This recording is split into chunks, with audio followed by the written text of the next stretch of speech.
Crear una carta. Las funciones más básicas que incluye el procesador de texto se encuentran por defecto en la barra de herramientas al abrir el programa.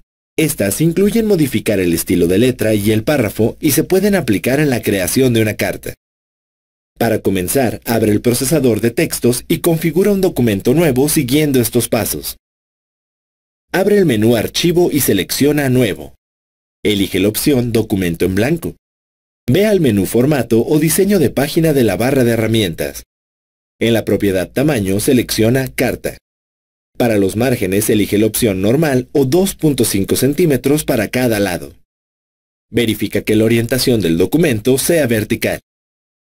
Para comenzar con la carta, agrega la fecha y saludo de la siguiente forma.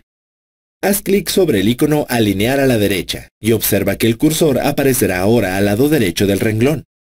Haz clic sobre el icono Cursiva. Escribe el lugar y fecha donde estás redactando esta carta. Observa que el texto se va inclinando. Cuando termines, vuelve a hacer clic sobre el icono Cursiva para desactivar la función. Agrega 4 saltos de línea pulsando la tecla Intro.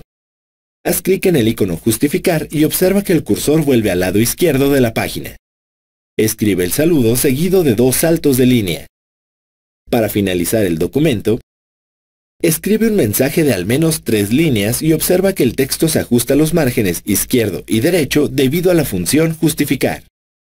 Agrega 3 saltos de línea. Haz clic en el icono Centrar para colocar el cursor en medio de la página. Escribe una despedida. Haz clic sobre el icono de negritas. Escribe tu nombre para concluir.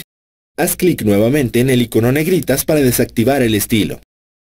También puedes aplicar estilo seleccionando con clic sostenido en el texto que hayas escrito previamente y después haciendo clic en el estilo que deseas aplicar.